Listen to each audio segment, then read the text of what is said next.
Okay. This was crazy to me. This was nuts. So you got this post right here of Trump signing the H-1B reform. Let's listen to this. One of the most used visa systems in our current immigration system has been the H-1B non-immigrant visa program. This is supposed to allow highly skilled laborers who work in fields that Americans don't work in to come into the United States of America. What this proclamation will do is raise the fee that companies pay to sponsor H-1B applicants to $100,000. This will ensure that the people they're bringing in are actually very highly skilled and that they're not replaceable by American workers. So it'll protect American workers, but ensure that companies have a pathway to hire truly extraordinary people and bring them to the United States. We need workers. We need workers. We need great workers. Sorry about low volume. This pretty much ensures that that's what's going to happen. I think, Sean, do you agree with that? Well, they're $100,000 per year.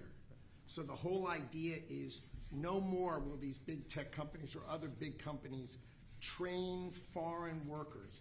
They have to pay the government $100,000, then they have to pay the employee. So it's just not economic. If you're going to train somebody, you're going to train one of the recent graduates from one of the great universities across our land, train Americans, stop bringing in people to take our jobs. That's the policy here, $100,000 a year for H-1B visas, and all of the big companies are on board. We've spoken to them about the gold card. They love it. They love it. They really love it. They need it. Go ahead, Sean. Okay. So everybody's thinking, and I see some people in the chat saying it. This was the reaction of everybody. All of us were saying the same thing. So it's a W? Yeah. It seemed that way. It 100% seemed that way. It 100%. And you know what? You see that video, and you know what you think? You think, we're so back. You think, this is so based. And it is. Frankly, the way that was, what we just listened to, super based. $100,000 needs to be paid annually by any H-1B visa worker. The current reapplication fee is $5,000, and they reapply every 3 years, and it's a 6-year term typically, if I'm not mistaken. So that's awesome. That sounds great. Freaking wholesome Chungus based $100,000 a year. It's going to de-incentivize companies taking advantage of workers who frankly are not that much better than the native-born population, but will accept a lower wage. It is going to re-incentivize an investment in the American youth and American college students. It's going to make it incredibly difficult for like millions of H-1B visa workers or hundreds of thousands of H-1B visa workers to be here because they have to be earning over $100,000 a year. But then, and by the way, and so many people were so excited about it. I was excited about this. James Kirkpatrick, this guy is excited about it. I did an interview with him yesterday. That was really cool. Danielle is excited. Everybody, not too long ago, people were blackpilling on Trump's gold card thing. Is $100,000 per H-1B applicant? If so, Trump deserves his flowers. So true. What else do we got? It's one of the many issues we voted on. So true. Good news. Yep. And there's a poster that says the income floor is now $150,000 a year. H-1B just died if true. By the way, H-1B visa holders, they have to have the minimum education requirement is a bachelor's degree. And by the way, not all of these universities in foreign countries in India have the exact same standards as in the United States. So that's already just something to remind. But anyway, you've got all of these things. It's like, wow, man, this is based. And I thought this was based. Everybody was saying this is based. And frankly, we weren't wrong. This was based. This was awesome. This was so freaking epic. And we even had this guy, Cavalier, 1776. What does he say? At Kai Schwemmer, Wrong About Everything Award. Because when I did my interview with James Kirkpatrick there, I said that Trump was a poor executive. But guess what? Less than 24 hours later, guess what happens? Less than 24 hours later, you'll never believe it. You'll never believe what comes next. grab more popcorn. You're going to love this next part. Who in the chat can adivinar? Who in the chat can guess? Can read the tea leaves and figure out what's going to happen with this super based, what was it, an executive order that was just passed? Okay, well, guess what?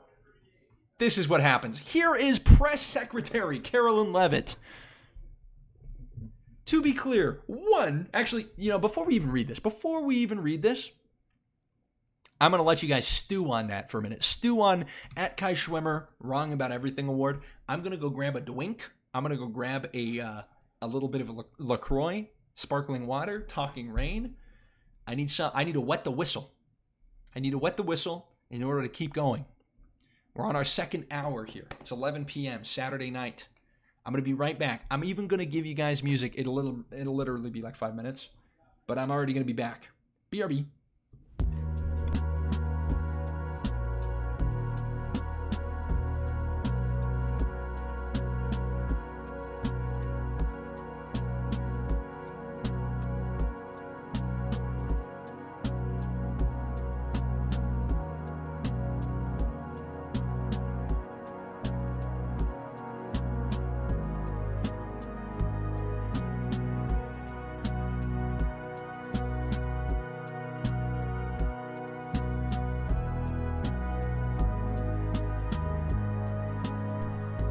All right, gentlemen, you were listening to Pick It Up. That's a song by John Mouse off of his new album.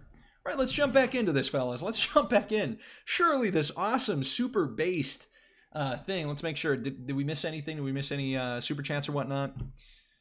Okay, perfect. Yeah, Trump made it harder. The long short of it, Trump made it harder to... Dude, what's up, Richard Stroker in the chat? That's crazy. Hit like and subscribe or you're not alpha. That's so true. That is so true. Nothing but bangers from this guy. Nothing but good takes. I got my talking rain here, by the way. Yummy, sippy mode. But yeah, so how? What could happen to this super based thing? And I was thinking to myself, I'm like, I wanted so badly to post a message and be like, this is not going to end up being as good as it seems. That was my gut instinct. Knowing everything we've known, seeing all of the things we've seen before. I was saying, look, man, I don't think it's going to be as good as it seems. And nonetheless, you had people saying, Kai Schwimmer, wrong about everything. I wasn't even counter-signaling this. I was not even counter-signaling this. And yet here he is, assuming my position. Wrong About Everything award. So guess what I hit him with? Boom, I hit him with the lol. This is what Press Secretary Carolyn Leavitt said not 24 hours later. To be clear, this is not an annual fee. That video you just heard, where the guy who's standing next to Trump explains that it's an annual fee of $100,000 for every single H-1B visa holder, that's actually not true. It's not an annual fee. She's the press secretary. Not an annual fee. It's a one-time fee that applies only to the petition. 2, those who already hold H-1B visas and are currently outside of the country right now will not be charged $100,000 to re-enter. So all of the H-1B visa holders who we have will not be charged $100,000. They will never have to pay $100,000, if we're understanding this correctly, to reapply. What's next? 3, this applies only to new visas, not renewals and not current visa holders. Do you feel played? Do you feel stupid? It will apply in the next upcoming lottery cycle because there's an H-1B lottery where that happens. It's like, it is as if there's like a personality split. It's like that movie Split. It's like there are multiple personalities in the cabinet right now who are just not on the same page at all. At all. And we've been told that the entire cabinet, everybody is based, everybody's on the money, handpicked loyalists. You've got RFK, you've got Marco Rubio, you've got your boys, you got Pam Bondi. Pam Bondi's been awesome. Yeah, Pam Bondi is so great. she's going to get us red flag laws and hate speech crime. Making hate speech a crime. That's going to be awesome. Yeah, Pam Bondi over here. Press Secretary Carolyn Leavitt just making sure everybody's on the same page, knowing that this is actually not going to be a big deal at all, actually. It's going to be a one-time $100,000 fee. And guess what? The one-time $100,000 fee, you know who's going to pay that? The companies. The companies are going to pay that. The companies who are getting these H-1B visa workers are going to pay that $100,000. Admittedly, it's difficult because they say that it's going to be $100,000 on petition. But they also don't make it clear if let's say you petition, you're in the lottery, you don't win. You don't win the H-1B visa lottery. You don't make it. Okay. Are you going to have to pay $100,000 if you petition again? Or do you remain in the lottery and you don't have to pay another $100,000? It's not clear. It's not clear at all. There's no transparency.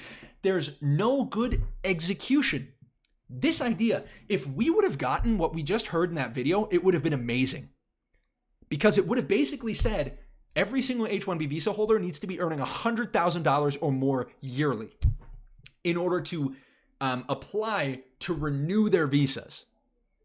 That would have been huge, because the issue with the H-1B visa program, let me explain this to you, is that it is used in order to cut Americans out of the job pool.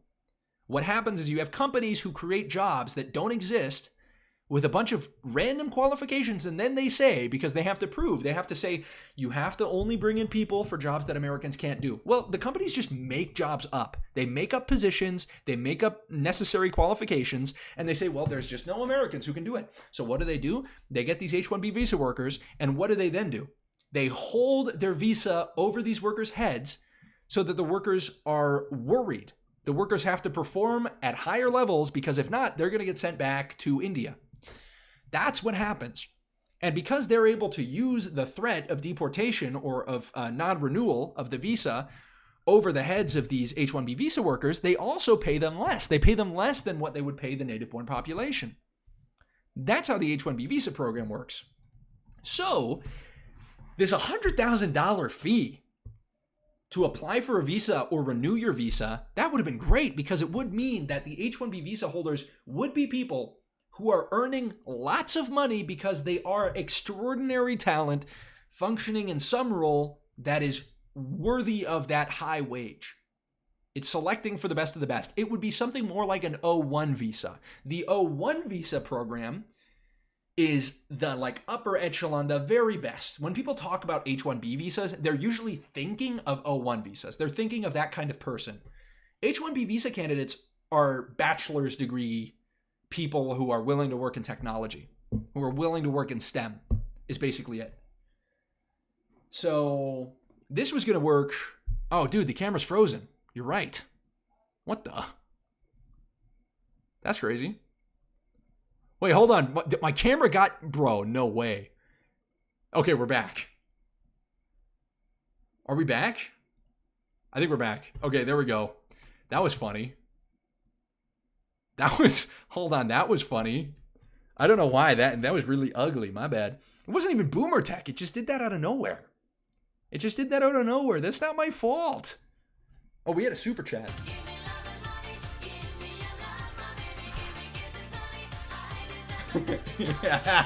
Let's go. Zogged through. Zucked. Sent $5 here. Oh, ah. Hio,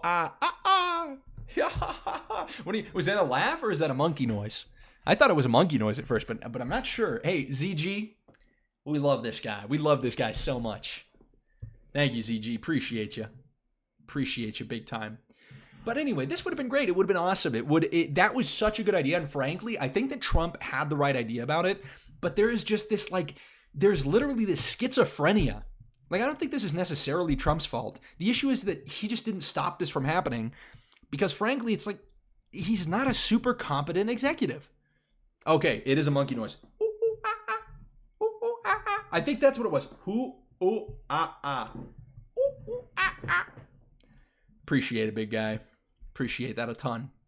But yeah, it's what we need is executives. What we need are executives, I should say. I should speak correctly. But it was just so nice. It was so nice to get that sweet vindication. That sweet, sweet vindication of having this guy say, Kai Schwemmer wrong about everything award. I hit him with the actual policy that was released less than 24 hours later. And what do we get? This is the reply. At least he owned up to it. It's never been more over than it is now. It's even more over than you previously thought possible. And unfortunately, like, I'm not happy about that. I'm happy that I was like proven right, that he was willing to admit that I was right in being cautious and being skeptical. That, by the way, that is such an issue. We need to be skeptical. Because what the establishment, what the Republican establishment lives for is this like 5-minute high that they get when they say something based on Twitter or when they say something based in one of these videos, and then they're counting on people to not see the Carolyn Leavitt, the press secretary, clarification of how the policy actually works. They ride the high of those 5 minutes where they say something based because every single person, thank you, yo, Isbro, appreciate you, man. Is Brokey fan 1776? It's like they rely on that because every single time we're such idiots, we're such fools, we're such Neanderthals that we hear something based and it's like a red button is being pressed inside of us. Based, and we start saying that. We say, this is freaking awesome. That's what I voted for. That's my president. Frankly, at this point, this has happened so many times that we need to just look at it. Happened with the tariffs. It happened with the deportation policy. It happened with the deportations numerous times, talking about we're actually not going to deport people who are working in like the hotel and agricultural industries. It's just this constant back and forth. We need to stop immediately rewarding good things. What is better? Somebody who tells you I'm not going to do it and ends up doing it, or somebody who tells you to your face I will do it and then doesn't? The scriptures actually talk about that. Jesus actually gave that as a parable. It is worse to say you will do something and then not do it. And so what we need to do, understanding that the definition of insanity is doing the same thing over and over and expecting it to change, we need to immediately, the moment this video comes out, you say, hey, we're going to wait 24 hours. And this is what I said to myself. I said, I'm going to wait 24 hours before calling this based. I waited 24 hours and look, and I'm unsurprised. I hate to say it, but I am unsurprised. I'm unsurprised at what happened. And you know what? You know what was the best? I was waiting for it. Again, I don't take joy in the fact that this policy didn't end up being what it was being described as. Because again, if you listen to this, check this out. No more will these big tech companies or other big companies train foreign workers. They have to pay the government $100,000, then they have to pay the employee. So it's just not economic. If you're going to train somebody, you're going to train one of the recent graduates from one of the great universities across our land. Train Americans, stop bringing in people to take our jobs. That's the policy here. $100,000 a year. A year. Not even on renewal. A year. A yearly $100,000 fee. That's what we hear. So I'm not happy that it didn't end up being that. I'm not happy that it ended up being actually like totally not that at all. I'm not happy at all that it ended up not applying to anybody who is a current H-1B visa worker. How many, by the way, let's actually look that up. How many H-1B visa workers in the US right now? It's millions. Isn't it?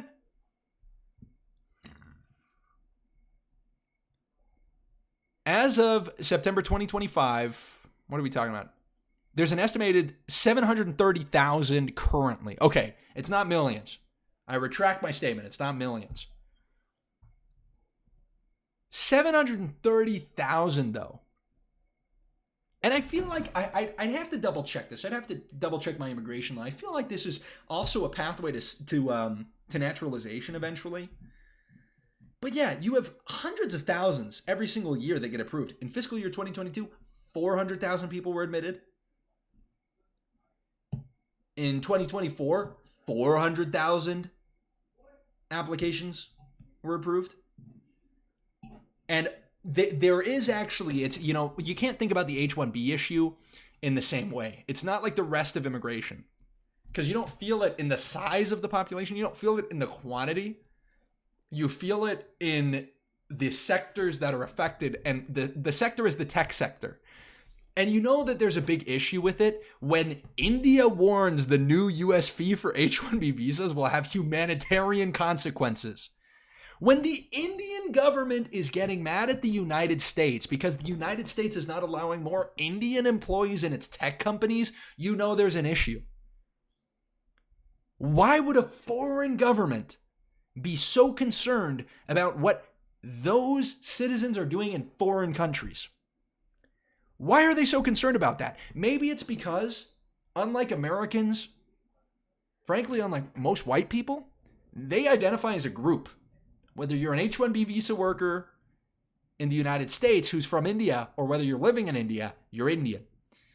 Which means if you're in an H-1B visa program, or if you've accepted or received an H-1B visa that's been extended to you, if you win the lottery and you're working in one of these tech sectors, the interests that you will have, the way that you will do your job at these tech companies is not going to be the same way that an American, a student, somebody who's gone through 4 or more years of university here at an American college paying into the system, your views and the way you do your job will not be the same as that person or those people. It will not be American. Your perspective and your goals will not be aligned with America's in the same way that an American student working in the tech sector will align their views with the American view.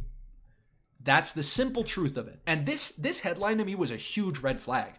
Why is India so concerned about this? Because it's going to allow them less influence in the US tech sector? Isn't that a good thing? Don't we want less foreign influence in the technological development of the United States? In the monitoring, censoring of social media platforms, in the development of new technologies, and the censoring thereof? I mean, come on. Anyway, I sorry, Isbrokey fan sent a super chat that I didn't end up responding to. I forgot to reply. And the super chat said top 3 favorite trans musicians. Okay, I thought I was thoroughly convinced that Slater was trans.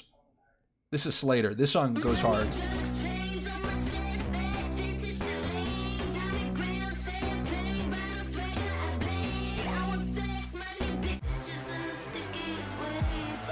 Okay, bad word, sorry.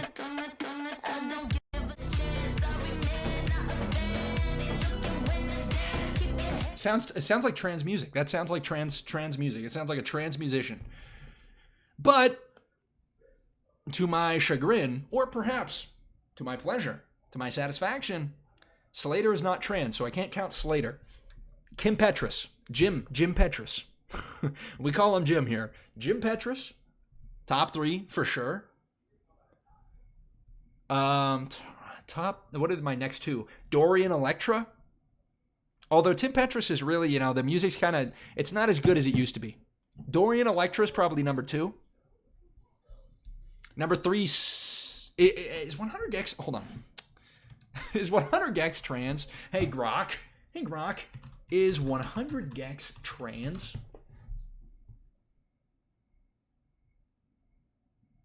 Yes. Okay. Yep. 100 Gex. Boom. Top 3. I mean, I could have guessed. I could have guessed that. I could have deduced. But yeah, those are the top 3.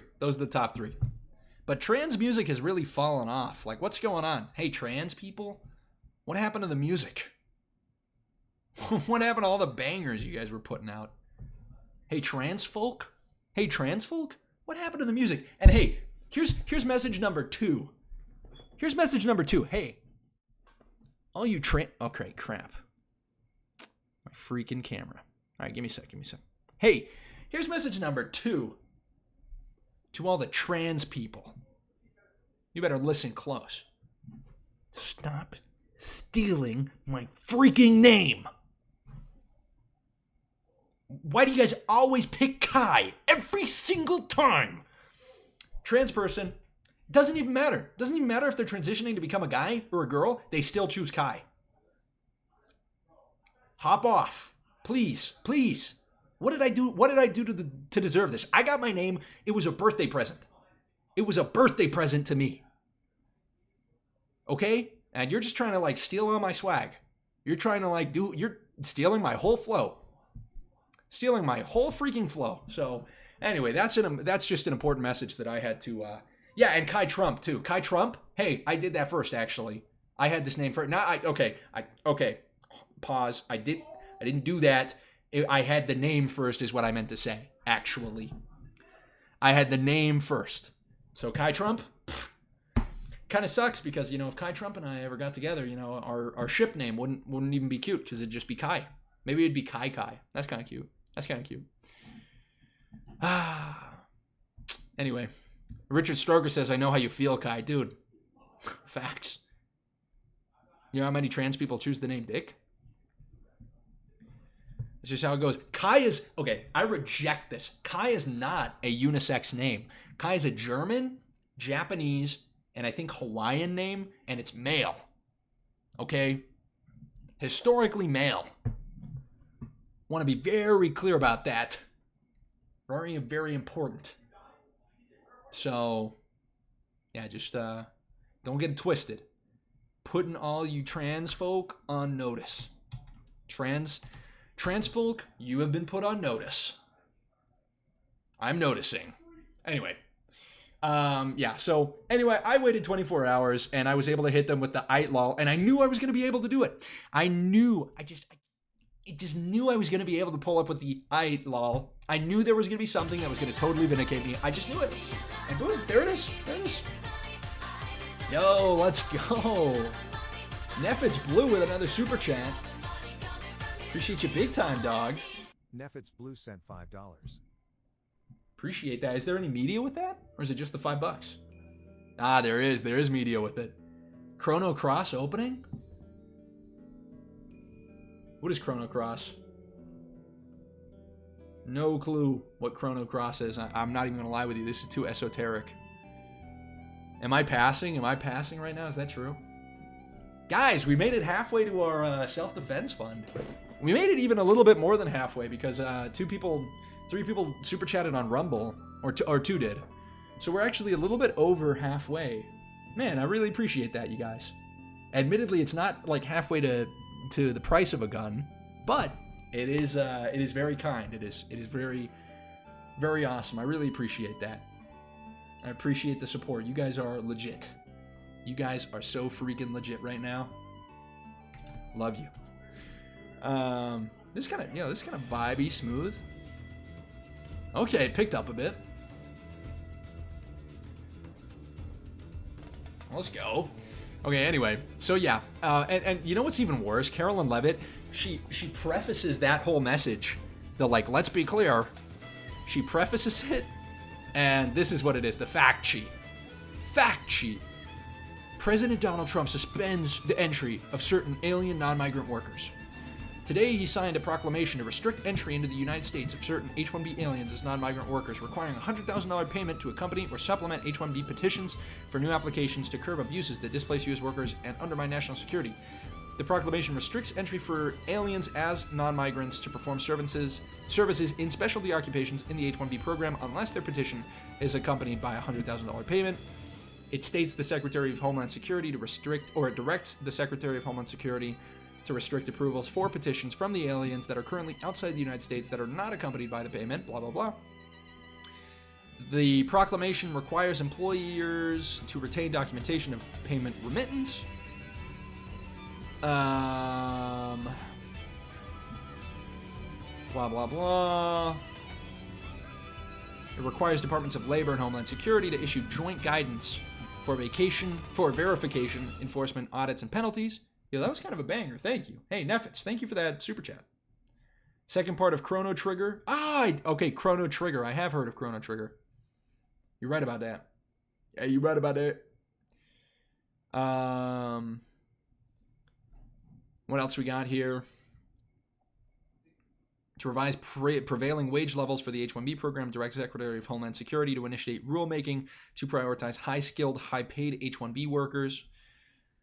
Let's see, what are the minimum requirements for the O-1 visa?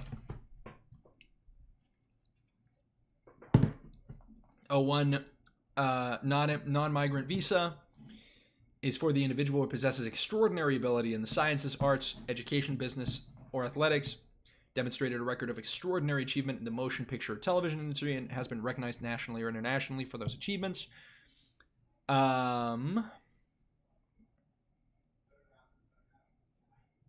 These are the different variations: O1A, O1B, O2, O3, general eligibility, extraordinary ability, blah, blah, blah.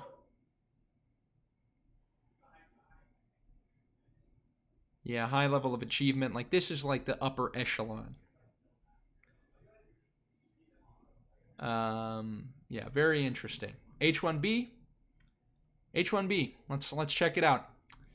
You need a theoretical and practical application of a body of highly specialized knowledge and attainment of a bachelor's or higher degree in a directly related specific specialty as a minimum for entry into the occupation in the United States.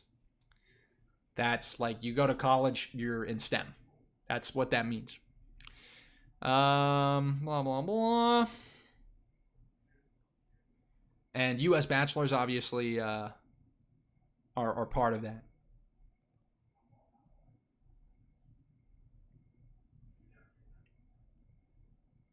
Yeah. So I wonder, how's the what are the other? Is there another H-1B application? H-2 agricultural, H-2B non-agricultural. Interesting. Very interesting stuff. I'm going to dive more into that a little bit later, look over more of the requirements. But yeah, this would have been a great policy. You've got this: combating H-1B abuses. The share of IT workers with H-1B visas has risen from 32% to over 65% in fiscal year 2003 to over 65% in recent years. Unemployment among recent computer science graduates has reached 6.1 and 7.5%. Think about that. 7.5% of computer science graduates and computer engineering graduates from the United States don't have jobs. They are unemployed. And that is more than double the rate of biology or art history majors. You can study art history in the United States, and the unemployment, your chance of being unemployed is better than if you study computer science. It's insane to me. That's nuts. Do you guys remember being told in school, study computer science? That's the best, that's the best line of work you can go into. There's a ton of jobs opening up over there. Actually, you'd kind of be better off studying art history or biology, actually, is what it looks like. That is crazy to me. That is just nuts. Anyway. The number of foreign STEM workers in the U.S. has more than doubled, while overall STEM employment has only increased 44.5%. America, and that's huge. That is huge. There's far more incentive to outsource than there is to employ native-born workers. American companies are laying off American technology workers and seemingly replacing them with H-1B workers. One company was approved for 5,000 H-1B workers while laying off 16,000 U.S. employees the same year. Another company was approved for 1,600 H-1B workers and announced it was laying off 2,400 workers in Oregon. Third company has reduced its U.S. workforce by 27,000 while receiving 25,000 H-1B approvals. Another company reportedly cut 1,000 American jobs in February despite receiving 1,100 H-1B approvals. It's just nuts. These companies do not care about you. And the only way that you combat this, you have to bolster national industry. And you have to hold these companies accountable. And frankly, this policy would have been great.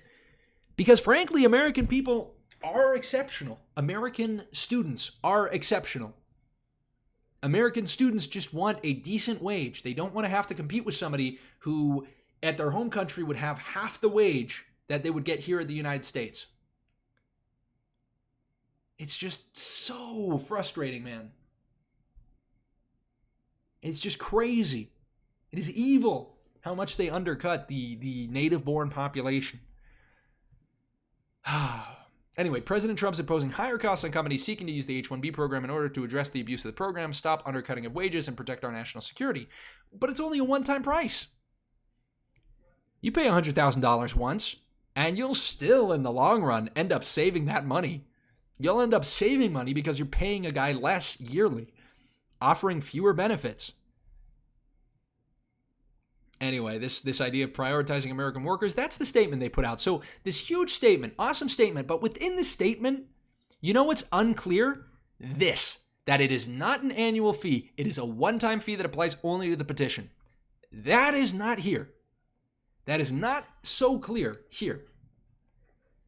So if we get this fact sheet and we listen to Trump and we listen to the people around him, it sounds great.